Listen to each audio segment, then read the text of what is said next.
Vamos a trabajar este tema que es la continuación del surgimiento del capitalismo, ya para ir concluyendo con las fases de este sistema político, económico, social y cultural tan complejo que habíamos trabajado anteriormente. Bien, que consiste justamente en el capitalismo dentro del mundo bipolar. Bien, vamos a tratar de hacer un viaje rápido del tiempo en distintos periodos, como hicimos anteriormente, y vamos a ir detectando algunas situaciones que surgieron a lo largo de la historia y que entraron en choque con el capitalismo. Pero lo vamos a hacer rápido para tampoco ser tan denso con este tema, pero sí para que se termine de completar la idea de que el sistema capitalista es un sistema muy complejo, que toma muchísimo tiempo comprenderlo, pero que hay que ir observando justamente cuáles fueron sus modificaciones para poder entender cómo funciona el día de hoy. Bien, entonces vamos con un breve repaso de lo que vimos anteriormente y con la respuesta de los trabajos, ¿no? Vieron que yo cuando estuve corrigiendo les estuve especificando esto de que vayan acomodando en el cuadro de los siglos, en el último trabajo, cómo fue modificándose el capitalismo a lo largo del tiempo, desde su surgimiento. Y ahí vamos a ver que en el siglo XV, bueno, las ideas principales del capitalismo era la acumulación de capital, esto que veníamos viendo que surgía dentro de las ferias europeas, que el reino de Venecia y de Génova ya venían proponiendo de proteger a ese capital. Y que recordemos que el capital es aquel patrimonio que uno cuenta. Patrimonio me refiero a aquellas propiedades que tenemos. Esas propiedades pueden ser viviendas, el local, la tecnología, la mano de obra también, la materia prima, el dinero, bien, todo esto forma parte del capital. Entonces, para poder comprender esto, necesitamos remontarnos siempre en la historia, bien. Después ya en el siglo XVIII ya vemos que el capitalismo se empieza a ir afianzando gracias a las monarquías absolutas que desplazan al feudalismo, es decir, a los señores feudales, y ya los monarcas ya tienen pleno poder de decisión sin necesitar de sus señores feudales, de la nobleza. Bien, ahora la nobleza se refugia en los monarcas, por eso hablamos de monarcas absolutos, perdón.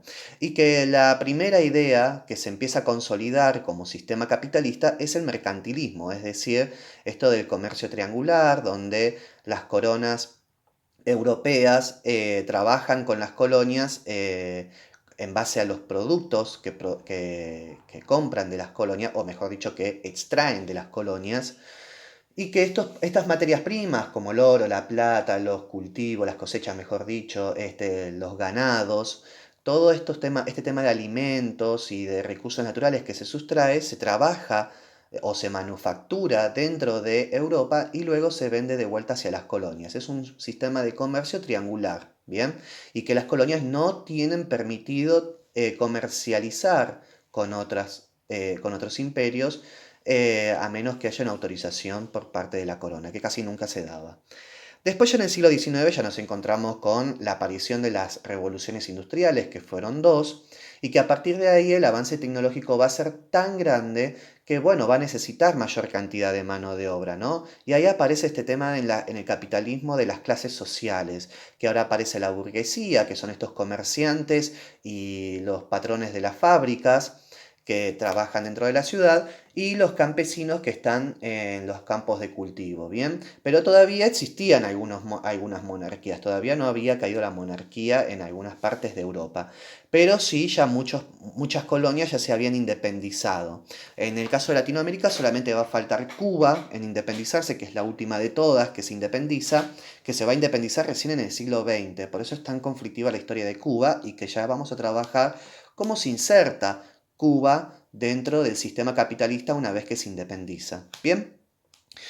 Y después, por último, en la fase que ya habíamos empezado a conocer de la primera parte del siglo XX, bien, ya vemos que se implementa la idea del liberalismo económico, es decir, una idea donde justamente se propone proteger a la propiedad privada de los empresarios, bien, es decir, a su capital, proteger el capital, También poder ofrecer estrategias para liberar el mercado, es decir, que haya una libre circulación de productos, de importaciones y exportaciones.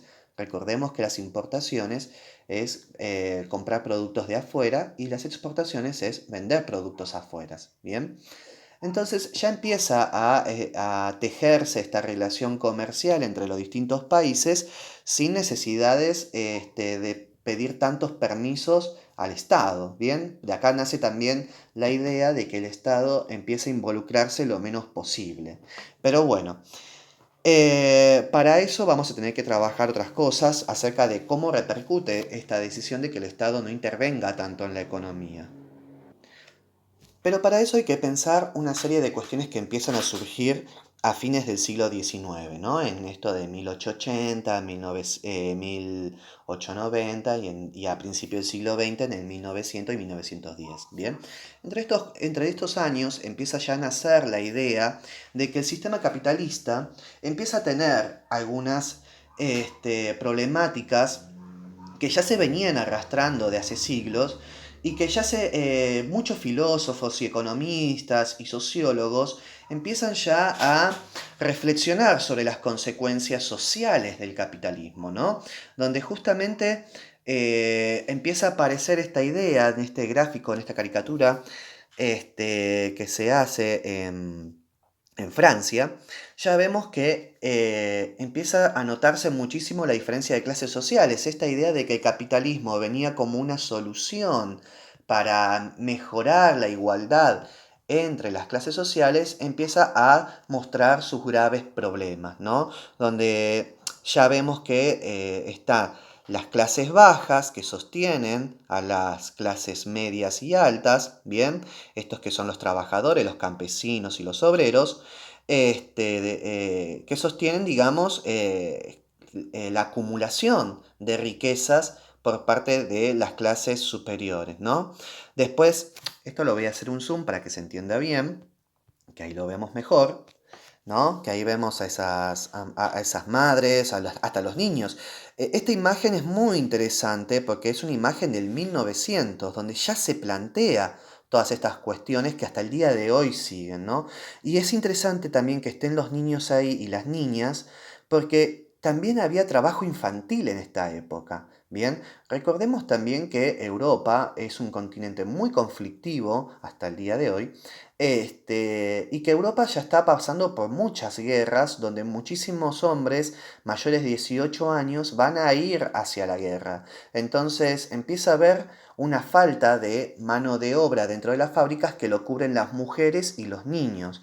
Bueno, esto va a traer una serie de consecuencias también, donde justamente, bueno, se producen después, por ejemplo, en Chicago, se produce un accidente, entre comillas, ¿no? Donde fallecen mujeres de una fábrica y se conmemora por eso cada 8 de marzo el Día Internacional de la Mujer, en recuerdo de esas mujeres obreras que murieron producto de un empresario que prendió fuego al taller para eliminar los reclamos sociales de ellas. Bien, acá ya vemos también cómo con estos hechos aparece esta noción de que las personas, los obreros y las obreras, son solo mano de obra, ¿no? Casi esclava, por decir de alguna manera, y que recibían un sueldo ínfimo o infrahumano para la supervivencia y que además son prescindibles, que no son imprescindibles, ¿bien? O sea, yo puedo quitarme de encima a estas personas y contratar a otras rápidamente.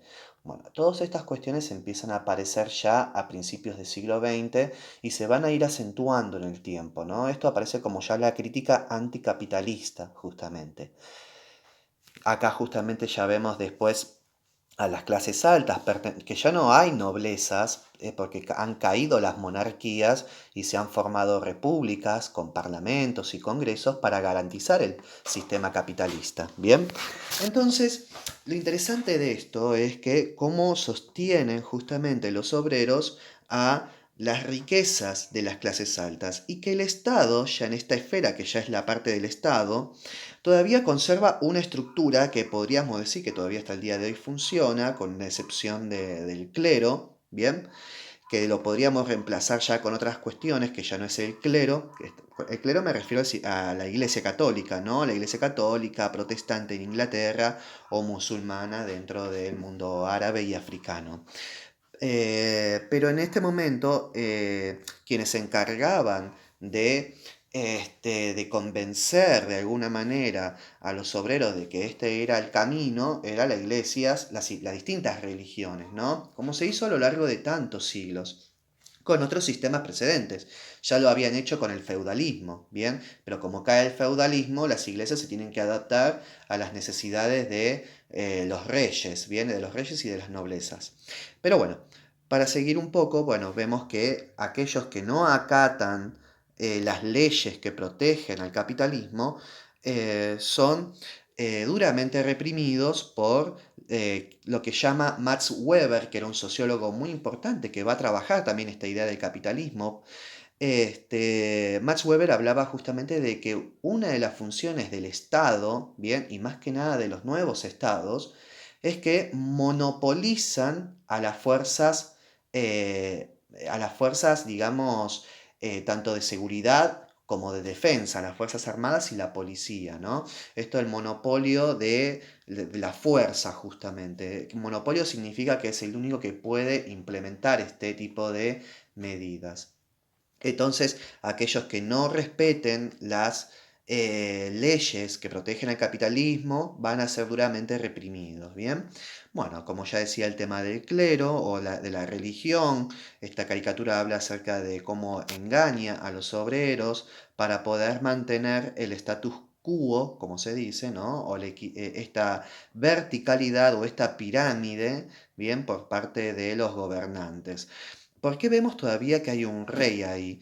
Hay un rey, acá hay tres personas que son importantes definirlas, ¿no? Primero hay un rey que muchos países de Europa van a seguir sosteniendo un rey. Por ejemplo, el caso de Inglaterra, ¿no? Y el caso de Italia, que va a funcionar todavía la monarquía, pero que ese rey no tiene ya el carácter de gobernante y soberano que va a tomar todas las decisiones como antes, sino más bien que ese rey va a ser más que nada de carácter consultor, ¿bien? Va a poder influir en la política del país, pero ya no puede redactar leyes y decretos. Quienes redactan leyes y decretos ya son los presidentes, como acá vemos, esta figura, ¿bien?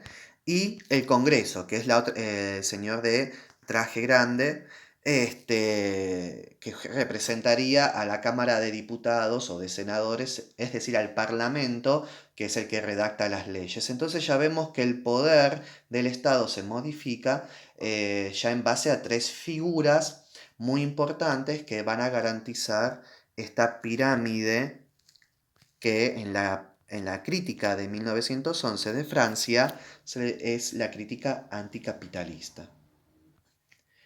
Pero este gráfico justamente tiene que ver con una serie de ideas que ya se venían gestionando dentro de Europa y que tienen muchísimo que ver justamente con aquellas dificultades que atraviesan distintas minorías. Nosotros vamos a trabajar el concepto de minoría más adelante, pero sí quisiera hacer un acercamiento sobre este concepto y que tiene que ver justamente con esto, que tienen que ver justamente con aquellas pequeñas clases, o no pequeñas, ¿no? Sino que son grandes partes de la sociedad, pero que están divididas todavía de acuerdo a un sistema de creencias, por ejemplo, los judíos, por ejemplo, los inmigrantes, por ejemplo, también todavía existía mucho racismo, aquel que era de color negro o que pertenecía a otro tipo de culturas, era muy discriminado. Esto sucedía muchísimo en el siglo XIX y empiezan a ser ya a fines del siglo XIX, en 1870, en 1880, ya el pensamiento, es decir, ya hay filósofos, economistas, sociólogos, hasta geógrafos, que empiezan a hablar justamente de el origen de la desigualdad social que genera el capitalismo, ¿bien? Y esto lo va a trabajar muchísimo Karl Marx y Friedrich Engels, que van a trabajar justamente con una investigación muy profunda, muy exhaustiva, hasta desde el inicio digamos, de los tiempos sociales o humanos, y empiezan a elaborar la teoría justamente de que el capitalismo tiene un montón de falencias que tienen que ver justamente con el mismo sistema, aunque tiene que ver también con el feudalismo y con otras situaciones, como ya lo habíamos analizado en el trabajo anterior. Vieron que esto que, como yo dije, el capitalismo no nace de un repollo, sino que surge de a poco y también producto de distintas situaciones que se dan en el tiempo. ¿Bien? Pero bueno, la idea de empezar a trabajar el tema del marxismo, decimos marxismo, pero porque Marx es, digamos, la figura célebre, si se le quiere decir, el más polémico de los personajes que va a hablar sobre esto, pero sí que tiene muchísimo trabajo Friedrich Engels, ¿no? Marx, por ejemplo, era judío, si bien pertenecía a una clase más o menos media, media alta, pero es interesante que él, siendo partícipe de estas clases, hace la investigación para justamente reducir la situación que pasaban las clases bajas, ¿no? O sea la crítica del sistema capitalista, pese a que tiene una situación dentro de todo acomodada, si se quiere decir, ¿no? Pero bueno, por eso digo, ¿no? Es interesante pensarlo desde ahí, de cómo alguien de una clase más o menos acomodada se preocupa por revisar toda este tema del capitalismo y su historia y sus desigualdades en beneficio de las clases bajas, ¿no? Entonces, en esta investigación que hace, obviamente Marx y Engels hacen un montón de publicaciones de libros y una de las más importantes es la del Capital, ¿no? Que tiene varios tomos, pero que en la primera parte de su obra, El Capital, ya explica que el sistema capitalista se sustenta de las riquezas obtenidas por parte de los empresarios, ¿no? Que los empresarios son los dueños de producción. Es decir, que son dueños de la tecnología, de la fábrica, que tienen acciones dentro de los bancos y que también son los que pagan los salarios a los obreros, ¿bien? Y que bueno, gracias a ese sistema, ¿no? que, que se implementa dentro de la fábrica o que sustentan los empresarios, las clases sociales ya se empiezan a dividir automáticamente, es decir, entre aquellos que son parte de una burguesía, bien, que son los empresarios, que van a explotar, explotar en términos económicos, bien, después se va a hacer una lectura social del término explotación, ¿no?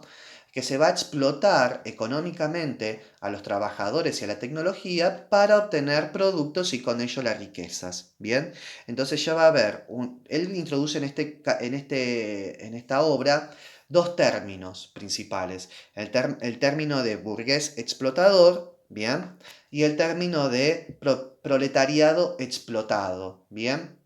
Es decir, hay un burgués empresarial que va a explotar los recursos, tanto de mano de obra como de tecnología y materias primas, y lo va a trabajar el proletariado que va a ser explotado. Bien, es una relación lineal de arriba hacia abajo. ¿Está?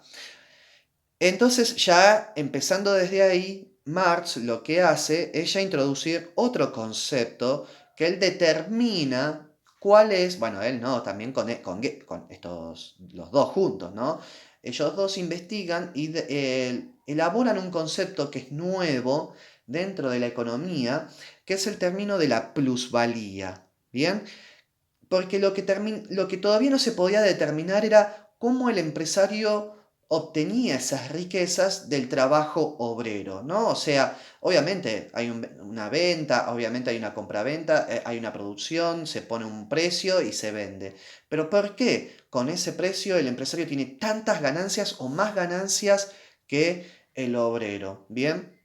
Entonces, para poder hacerlo más sencillo a esto, lo que dice en su obra, lo que dicen ellos en su obra, es que aparece el término de la plusvalía, que el empresario lo que obtiene sus riquezas a partir de la plusvalía de los trabajadores. ¿Bien? ¿Qué quiere decir esto? A ver, es decir, un burgués que es el dueño de una empresa, ¿no? Tiene tierras, tiene tecnología, tiene dinero, es decir, tiene los medios de producción. Pero como esta persona no por sí sola no puede hacer todo esto junto, necesita contratar personas, ¿bien? A obreros, en este caso. Estos obreros van a ofrecer su trabajo, bien, su mano de obra, literalmente, para poder elaborar los productos que necesita el empresario. ¿bien? Que es el que tiene la fábrica y la tecnología. Hasta acá vamos más o menos bien. Eh, es decir, hay una relación, digamos, si querés decir, de alquiler, ¿no? Yo te alquilo tu fuerza de trabajo, tu mano de obra, para que hagas mis productos dentro de la fábrica y con mi tecnología. Y yo te pago un salario en base a eso. ¿Bien? Acá ya empieza a aparecer la plusvalía. ¿Por qué? Porque la ganancia obtenida por las mercancías solo se logra por el trabajo obrero. Es decir, si no tengo obreros, no tengo producto. Entonces, el rol principal de la elaboración, según Marx y Engels en el Capital, es el obrero. El obrero es la figura central para poder producir. ¿Bien? Es decir, es el actor principal de la economía. ¿Bien? Porque son muchos y se los necesita. ¿Bien? Entonces, acá empieza ya un poco el problema. ¿Por qué? Porque sin la mano de obra obrera no puede producir productos y no los puede vender. Entonces, si no produce y no vende, no tiene riquezas. ¿Está? Pero ¿qué pasa? Una vez que ya tiene a estos obreros y empieza a producir, los vende y de esa venta se obtiene riquezas, lo que hace el empresario es no distribuir de forma equitativa a esa riqueza, porque el empresario lo que dice es que, bueno, yo compré la tecnología, compré la tierra, compré la fábrica, necesito amortiguar todo eso, ¿no? Es decir, poder financiar lo que yo gasté para que se pueda hacer. Yo también tengo mitad de la ganancia. Ya empieza con eso, ¿no? Lo cual podemos decir, bueno, sí, parece justo, pero el resultado que hay sobre la ganancia de la venta de un producto no termina la mitad de las ganancias para los obreros. En realidad se le da un cuarto o menos de esa ganancia, ¿no? Porque se le sigue pagando salarios muy bajos. ¿Qué quiero decir con esto? Que el obrero no tiene digamos, una ganancia económica equitativa por el trabajo que realizó. ¿Bien? Porque él es el que operó la máquina, él es el que, o mejor dicho, ellos y ellas son los que operan las máquinas y son los que hacen los productos, pero no ven mucha retribución económica por haber hecho ese trabajo, ¿no? Porque la idea justamente del burgués es aspirar a tener más riquezas para poder justamente disputar, a esto lo que disputar significa poner en discusión, a disputar lugares de poder con la clase política, ¿bien? Y además también para poder expandir la frontera de su empresa. Entonces, bueno, estas son las cuestiones que empiezan a aparecer y que empieza a ser cada vez más complejo y que Marx y Engels lo empiezan a analizar con mucho detalle, ¿bien?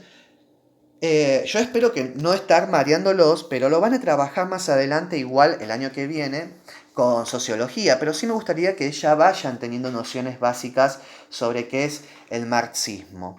¿Estamos? Entonces, en síntesis, a lo que quiero ir con esto, es que las desigualdades económicas entre las clases sociales funcionan para garantizar que el empresario se mantenga en estado de burguesía, ¿bien? Y entonces esto automáticamente genera que los trabajadores se queden siempre como obreros. No existe lo que se llama la movilidad social. Movilidad social es cuando un obrero o una persona de clase baja puede aumentar sus riquezas ahorrando dinero o invirtiéndolo para poder, qué sé yo, por ejemplo, poner su propia empresa. Acá ya empieza también esta cosa de cómo podemos mantener este, esta pirámide, porque a los empresarios tampoco les conviene que un obrero se vuelva empresario. ¿Por qué? Porque sería una competencia después. ¿Bien? Entonces estaría compitiendo con una nueva empresa. Esto lo que terminó generando es el monopolio. ¿A qué es el monopolio? El monopolio es cuando una empresa se dedica a fabricar un producto de principio a fin y es la única empresa que lo produce. Por ejemplo, automóviles en esta época. Había solamente una empresa o dos, que, mejor dicho dos, que empezaron a producir automóviles. En un primer momento fue la Ford. Y la Ford era la única que fabricaba automóviles, fabricaba tractores, todo lo que sea automotriz camiones, colectivos, bueno, los primeros ómnibus, ¿no? Entonces, por ejemplo, a Ford está bien, no le convenía mucho que exista una movilidad social como para tener competidores. Igual, después vamos a analizar un poco más de Ford y todo eso, porque también hay algunas cosas que son interesantes. Pero sí tiene tiene el mismo mecanismo este de la lógica del monopolio. ¿Bien? Entonces, al no haber tanta movilidad social, esto no lograba que progresen económicamente los obreros. Ahora sí, vamos al centro del conflicto de principios del siglo XX, que tiene que ver justamente con esto que yo les estaba comentando sobre las críticas hacia el sistema capitalista y también hacia las medidas políticas que se implementaban en ciertos países. Para empezar a entender cómo va a funcionar el mundo a partir del siglo XX, empieza justamente con este conflicto, con la Revolución Rusa. La Revolución Rusa, como lo digo obviamente, sucedió dentro de Rusia, donde todavía existía una monarquía absoluta. No existía una república, no existía un parlamento, no existía un congreso. Lo único que existía era un monarca al que se le llamaba el zar. Y este zar era el que tomaba todas las decisiones. Su nombre era Nicolás II, y fue duramente cuestionado por las políticas económicas que implementaba, donde había muchísimas represiones hacia los trabajadores de los astilleros, de las fábricas, y también además por las graves hambrunas y crisis económicas que atravesaba el país. Bien, entonces ya empiezan a existir varias revueltas, porque encima de todo esto, también empieza a cuestionarse el rol de Rusia dentro de la Primera Guerra Mundial, es decir, encima de que había una crisis económica, se llevaba a los soldados a participar a una guerra. Entonces, todo esto generó un clima muy, pero muy denso dentro de Rusia que terminó desencadenando justamente en la revolución donde se ejecutan a toda la familia real. Ya venía de varias manifestaciones dentro de Moscú, de San Petersburgo, en muchas ciudades de Rusia. Estas huelgas justamente iban con las consignas que había, digamos, que se habían generado a partir de la lectura de El Capital de Karl Marx, ¿no? Esto de las ideas marxistas empiezan ya a entrar en contacto dentro de Rusia, bien, porque son traducidas y bueno, y los principales, digamos, dirigentes trabajadores de algunos sindicatos empiezan a proponer esta idea de un sistema más igualitario que pueda mejorar la calidad de vida de los obreros, ¿bien? Y acá es cuando nace justamente el tema de la Revolución Rusa. Una vez que, obviamente, después de duras huelgas, de muchos días, de muchas represiones, es más, el zar empieza a fusilar dentro de una plaza, manda a fusilar, mejor dicho, dentro de una plaza a los manifestantes, donde muere un montón de personas. Esto empeoró el clima. Después el zar va a ser secuestrado por un grupo de trabajadores marxistas que, bueno, obviamente desencadena en que después son fusilados, ¿no? Y fusilan a toda la familia para que no haya un descendiente que quiera tomar el poder después. Automáticamente después de esto, Rusia, obviamente, en este conflicto interno que tiene, se va de la Primera Guerra Mundial y empieza a reestructurar todo el sistema político y económico de acuerdo a las ideas marxistas que proponen los revolucionarios que acabaron con la monarquía del zar Nicolás II. ¿Bien? Pero esto no termina acá, porque este proceso que se inició dentro de Rusia, que es un proceso socialista, bien, de ideas socialistas, que era lo que proponía Marx, este socialismo-comunismo, donde no exista un Estado, digamos, que explote a los trabajadores, sino que los trabajadores tomen la política, y puedan distribuir de forma equitativa las riquezas, bien, y que tampoco exista la propiedad privada. Porque, digamos, la utopía, por decirle alguna palabra, la utopía de Marx era un estado donde no haya hambre, donde los trabajadores tengan buenas condiciones de vida, donde no exista esto de la burguesía y el proletariado explotado, ¿no? Sino que todos tengan un acceso equitativo, ¿bien? Entonces, los revolucionarios en Rusia van a tratar de implementar este sistema, bueno, de acuerdo a sus visiones y sus acuerdos, porque también entre los mismos revolucionarios hay varias divisiones y porque entienden que el Estado se tiene que organizar de una manera o de otra. Bien, esto va a dar un conflicto interno entre los revolucionarios y bueno, que después en historia seguramente lo van a trabajar con más detalle. Pero bueno, sí, obviamente menciona que esta idea de que se puede implementar otro sistema político dentro de un país que no sea capitalista, empieza ya a surgir la idea de implementarlo en otros países. Bien, Europa era un continente que estaba sufriendo muchísimos conflictos internos de muchas minorías. Recuerden que esto de minorías son grupos culturales que tienen una lengua determinada, un sistema de creencias determinado, que también buscan implementar este sistema que tuvo, digamos, éxito en la conquista, por lo menos, del Estado, dentro de sus propios países, ¿no? Como por ejemplo más adelante lo van a querer hacer en Checoslovaquia, lo van a querer hacer también dentro de Polonia, en un montón de países ya empiezan a hacerse, dentro de España, por ejemplo, ¿bien? Entonces la revolución socialista comienza a expandirse dentro de Europa y también se va a expandir después más adelante en Asia, en África y en América, ¿bien? Es decir, ya empieza a nacer un nuevo bloque que va a confrontar al capitalismo y que va a ser el bloque comunista socialista. Bien, entonces, luego de la Revolución Rusa, que este sistema se empieza a expandir, bien, esta expansión no fue obviamente pacífica, sino que trajo muchos conflictos porque venían a discutir el poder de los empresarios y de la clase política gobernante que protegía a los empresarios mediante leyes. Fue un conflicto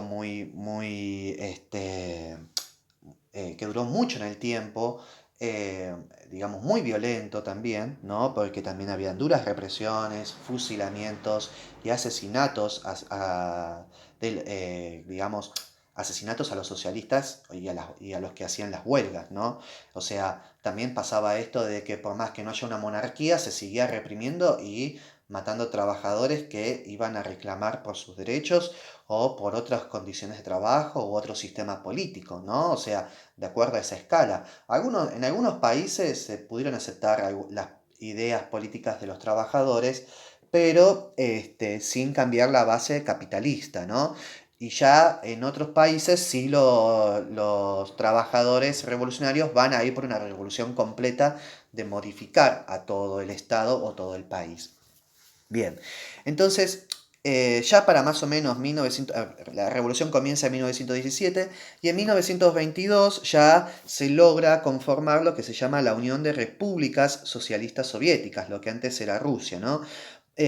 Promoviendo e implementando mediante leyes justamente las ideas marxistas y comienza, bueno, este proceso también a expandirse dentro de otros países que quieren también un gobierno socialista o comunista para establecer acuerdos con la nueva Rusia, que ya no se llama más Rusia, sino se llama Unión Republicana Socialista Soviética. Es decir, la idea de que, bueno, podemos implementar este sistema en nuestro país y lograr un acuerdo con la Unión Soviética. ¿Bien?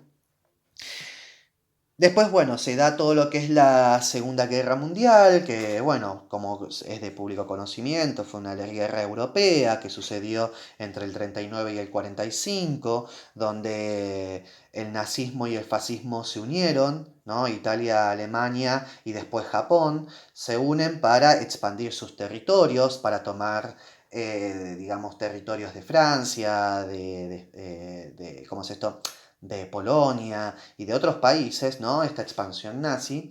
Que igual hay que decir que la expansión nazi también es capitalista, ¿eh? Régimen nazi se declara, o nazi fascismo, y el fascismo se declaran totalmente opositores y anticomunistas, ¿bien? Pero no deciden entrar en conflicto con la Unión Soviética porque saben que van a entrar en choque con un país que ya está armado, ¿bien? Que ya tiene una fuerza militar, ¿bien? Entonces van a tratar de evitar el conflicto en un pacto que se da entre el que era el secretario general de la Unión Soviética, que funcionaría como un presidente, que es Stalin.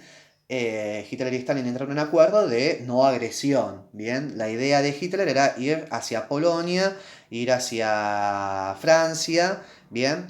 Y no entrar en conflicto con la Unión Soviética, pero sí son capitalistas, ¿bien? Es decir, tienen un sistema capitalista que quieren sostener a través de una dictadura totalitaria. Esto no hay que confundir conceptos, esto también a ver, lo cuento un poco para que sepan que también puede haber capitalismo con dictaduras, ¿bien? Y que también puede haber socialismos o comunismos con dictaduras. O sea, el sistema capitalista se puede adaptar perfectamente a cualquier sistema de gobierno, ¿bien?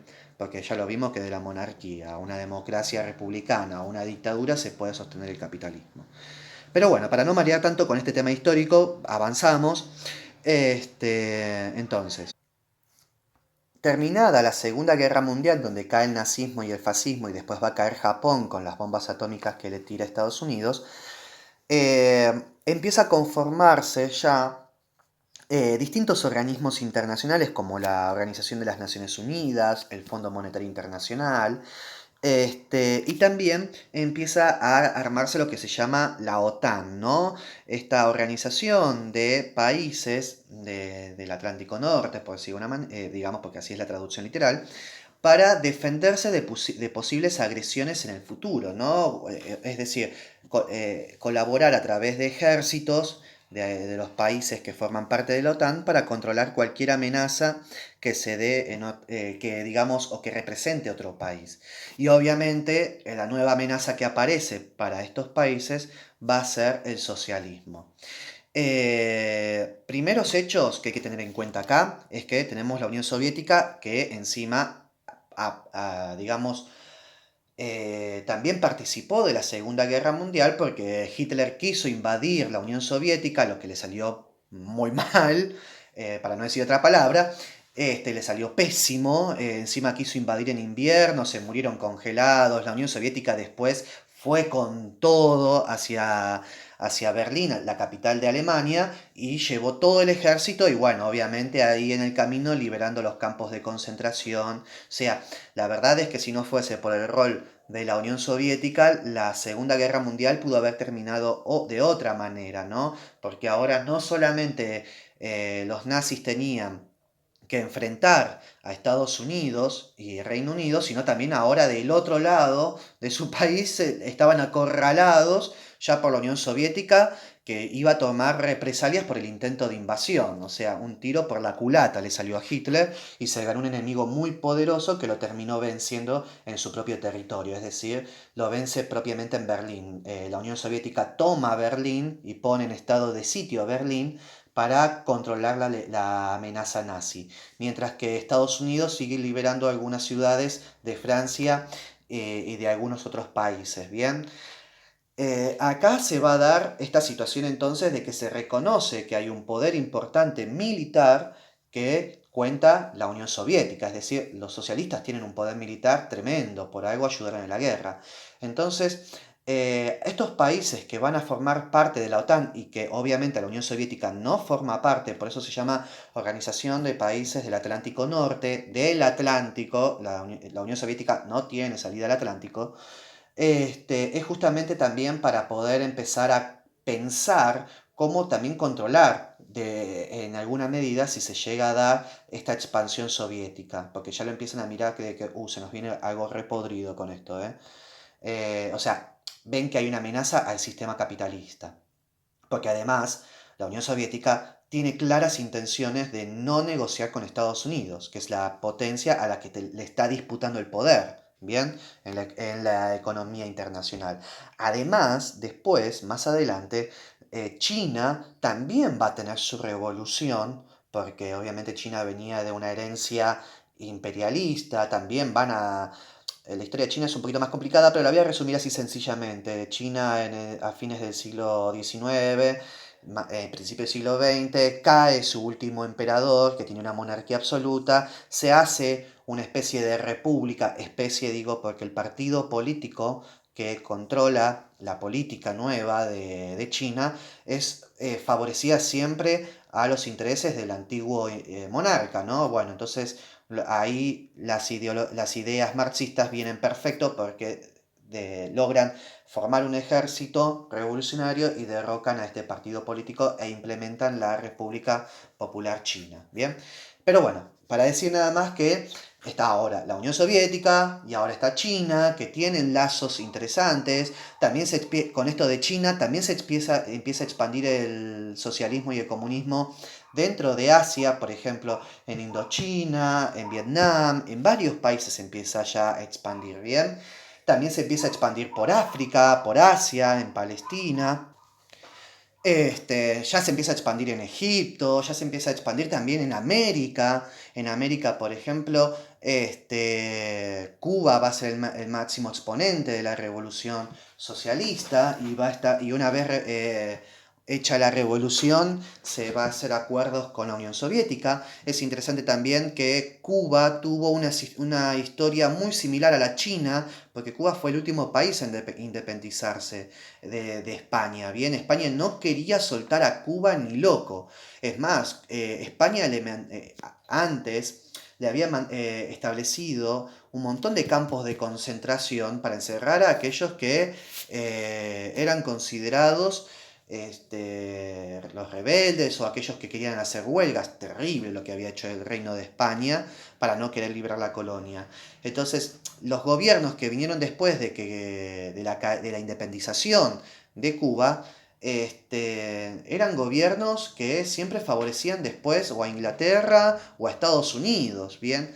Entonces ya se empieza a disputar ese poder y se lleva a cabo la Revolución Cubana y se implementa este sistema socialista comunista, ¿bien? También en Chile, por ejemplo, no hubo en sí un golpe de Estado o una revolución armada. Lo que hubo sí fue elecciones. El mismo pueblo chileno en 1973, por ejemplo, miren cómo se expande el comunismo y el socialismo por la aceptación de ideas que tiene, ¿no? Y en Chile, por ejemplo, fue uno de los pocos países que con elecciones democráticas, sin levantar un arma, gana el socialismo-comunismo. ¿Está? Es decir, ahora el socialismo-comunismo como opción, ¿bien? O como nueva estrategia económica, política y social, puede ser una interesante, digamos, una interesante discusión que se le hace hacia el capitalismo o los países capitalistas, ¿bien? Por eso hablamos ya de un mundo bipolar y por eso también hablamos de una guerra fría, porque ya la Unión Soviética tiene un montón de aliados dentro del mundo como Cuba, como Chile, como China, bueno, después igual se van a pelear con China, como Vietnam, como los países asiáticos, y muchos países europeos, Polonia, Lituania, Estonia. Hay un montón de países que establecieron acuerdos con la Unión Soviética comerciales, ¿no? Y bueno, aquí es cuando vemos que claramente ya el mundo está dividido en dos escenarios que lo vemos perfectamente en este mapa, donde aquellos países miembros de la OTAN están en azul bien oscuro, ¿bien? Estados Unidos, Canadá, Francia, Portugal, Italia, Reino Unido, Noruega, Turquía misma, Grecia, la Alemania que fue dividida en dos partes, que después vamos a hablar sobre eso, ¿bien? Y después aquellos otros aliados que son de Estados Unidos en esta época, que ya vemos que casi toda Latinoamérica, recordemos el Plan Cóndor fue justamente para esto. Ya no vemos a Chile, bien, Chile tendría que haber estado pintado de rojo, pero ¿qué pasó? Hubo una dictadura militar, un golpe de Estado que se le hizo al presidente y se impuso una dictadura como en toda Latinoamérica, donde se implementa justamente el capitalismo o las alianzas capitalistas con Estados Unidos. Bien, ya en Asia estamos viendo, bueno, acá vemos a Cuba, bien, estamos viendo dos países, pero principalmente es Cuba, esta isla de acá, que Luego la Revolución Cubana hasta el día de hoy mantiene el sistema socialista comunista. Después ya vemos a China, vemos a Rusia, que ya forman parte de esa alianza socialista. Acá cabe destacar que por un lado estaban los países miembros de la OTAN y por el otro estaban los que se llamaban de los países miembros del Pacto de Varsovia.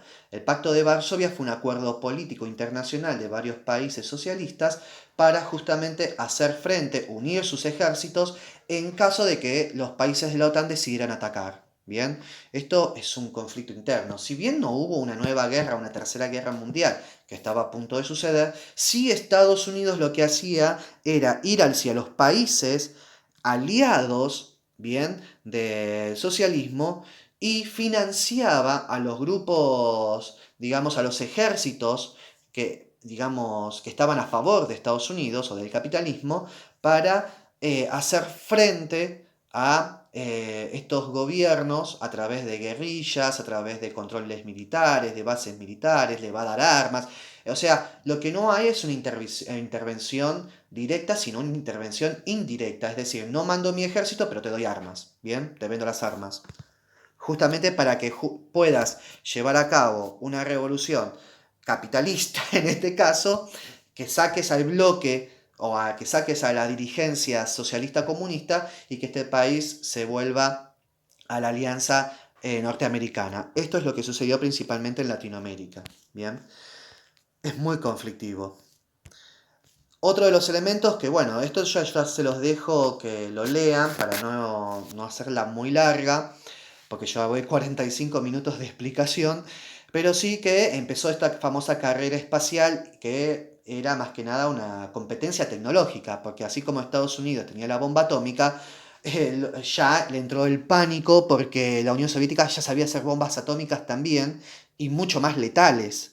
Bien, empieza también este desarrollo nuclear que empieza a expandirse, ya empiezan a aparecer las centrales nucleares dentro de los países como fuente de energía alternativa. Ya empieza a aparecer la carrera espacial, donde mandan cohetes. Es más, la Unión Soviética es el primer país que manda un satélite, es el primer país que manda también un astronauta, aunque no se quiera, no llegó a la Luna, pero sí salió de la órbita y volvió, bien, o sea, es el primer país que ya tiene como un boom tecnológico, un desarrollo tecnológico muy importante y que le disputa el poder también a Estados Unidos en la venta de tecnologías, bien. Entonces Estados Unidos obviamente también compite y de ahí sale el vuelo a la luna, donde Estados Unidos logra colocar a una persona en la luna y bueno, obviamente después lo va a hacer la Unión Soviética. Pero bueno, esto se le llamó carrera espacial justamente, ¿no? Pero que tiene estas matices de el avance tecnológico que cada uno de los países tenía. Bueno, acá yo, obviamente, para no hacer como una nueva explicación, o si no se entendió lo que yo expliqué con respecto al mapa bipolar, yo acá se los dejo bien explicado, es lo mismo que recién conté. Y hay un estudio de caso donde tenemos el tema de Alemania después de la Segunda Guerra Mundial, donde después, entre 1945 y 1991, si no me falla la memoria, o 1989, no, 1989 creo que cae, se establece esta división entre la Alemania federal y la Alemania republicana, ¿no? Acá lo tienen en nombres, pero yo en la explicación les pongo bien cómo eran los nombres. La Alemania federal era la que estaba influenciada por el bloque capitalista y la Alemania democrática era la que estaba influenciada por la URSS, ¿bien? Esta fue una repartición del territorio que se hizo de Alemania para evitar otra guerra, porque Alemania ya había iniciado dos guerras, ¿bien? Entonces, bueno, justamente el caso más emblemático es el famoso muro de Berlín, que acá, si yo hago un zoom, tengo la capital de Berlín también, dividida dentro de territorio, es decir, lo rojo es lo que representa la influencia de la URSS, ¿no? A ver, lo voy a tratar de hacer con un lápiz para ver si se puede notar, ¿no? Todo esto rojo es influencia de la Unión Soviética y todo esto azul es influencia de Estados Unidos, Gran Bretaña y Francia. Pero la capital de Berlín no fue incluida totalmente al territorio de la Unión Soviética o de influencia soviética, sino que también se la dividió. ¿Bien? A ver. si puedo sacar, ahí va. Entonces se dividió también la capital para que una parte forme parte de la influencia capitalista y la otra parte influencia socialista comunista. ¿Bien? Y a lo largo, es decir, de toda la capital, se levantó literalmente todo un gran muro para dividir ambas zonas. Bien, era un muro fuertemente custodiado y militarizado, porque la gente que vivía en esta zona quería ir hacia la otra zona, bien, para tener mejores condiciones de vida, porque veían que no tenían un buen acceso a un buen trabajo, buenos sueldos, es decir, querían salir de este sistema. Y también había muchas personas que iban hacia esta zona, porque además también estaban las familias totalmente divididas, ¿no? Entonces esto hizo cada vez peor el control, y entonces se toma la decisión de levantar el muro, ¿bien? Esto obviamente trajo muchos conflictos que lo vamos a detallar y acá está mejor explicado, no quiero extenderme mucho, pero bueno, contar básicamente que el muro fue levantado en 1961, bien, y que cae en 1989, que la caída de ese muro ya empieza digamos, a traer el nuevo panorama de que se está cayendo este mundo bipolar y que está ganando territorio el capitalismo contra el socialismo, ¿no? Obviamente acá yo les cuento un poco mejor, lo van a poder leer más tranquilamente. Cualquier cosa, si tienen dudas, igual me avisan. Pero sí recalcar que con esta caída es una caída simbólica del comunismo-socialismo, porque en 1991 ya empieza a caer la Unión Soviética, ¿no? Donde cae todo el régimen y vuelve a llamarse Rusia con una nueva política totalmente capitalista. ¿Bien? Entonces, para ir resumiendo, yo les dejo estos 8 puntos. Explicar con tus palabras lo que entendiste de la caricatura de 1991, que es esta caricatura que yo les mostré por acá, tuki tuki tuki, acá, que era lo que yo les contaba, ¿no? Esto de las clases trabajadoras, qué es lo que ven acá, qué es lo que ven acá, acá, acá y acá, ya se los expliqué. El punto 2 es quiénes fueron Marx y Engels y cuál fue su crítica sobre el capitalismo y los trabajadores. Recordemos que la crítica que hacen justamente son las desigualdades, el tema de las clases sociales, bien, que los trabajadores están explotados, bueno, todo eso en el material. 3. ¿Por qué se inicia la Revolución Rusa y cómo responde Estados Unidos y Europa Occidental?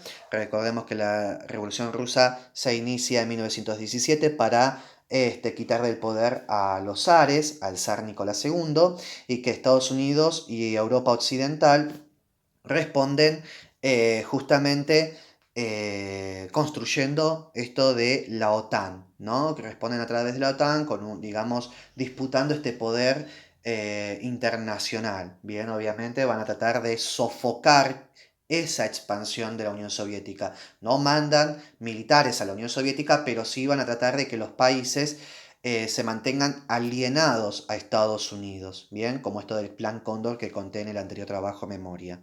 ¿Por qué sale una carrera espacial? Ya lo contaba, esto que lo van a tener más especificado, de que la Unión Soviética es el primero en mandar un satélite, es el que desarrolla mejores programas nucleares, bueno, todo esto es lo que van a ir leyendo en el material. ¿Cuáles son las diferencias entre la OTAN y el Pacto de Varsovia? Que ya os lo contaba. La OTAN forma parte de Estados Unidos, Reino Unido, Francia, ahí tenían el mapa, y que es el bloque capitalista, y el Pacto de Varsovia son estos países que responden a la Unión Soviética, ¿bien? Y que justamente se alían para enfrentar a cualquier intento de sofocación de Estados Unidos, ¿bien? ¿Qué sucede con los países latinoamericanos? Lo contaba con el tema del Plan Cóndor, van a ser sofocados por Estados Unidos para que se mantengan aliados a el capitalismo, ¿bien? ¿Cómo y por qué se divide Alemania? Se divide después de la Segunda Guerra Mundial en dos partes, una de influencia de la OTAN y otra de influencia del Pacto de Varsovia. Y bueno, obviamente después por qué se construye el muro de Berlín, que era esto que les contaba, que está mejor el material explicado, que tiene que ver justamente por el tránsito, ¿no? Y por qué cae, que es bueno, que ahí lo va a explicar mejor. Pero bueno, cualquier duda que tengan, me avisan, perdón que haya sido extremadamente largo esta explicación. Pueden obviamente pausar, todo lo que sea. ir de a poco, porque es un tema muy complejo, pero bueno, había que explicarlo, traté de hacerlo lo mejor posible, pero igual si tienen dudas me consultan. Bien, bueno, nos vemos, cualquier cosa los leo. Un saludo.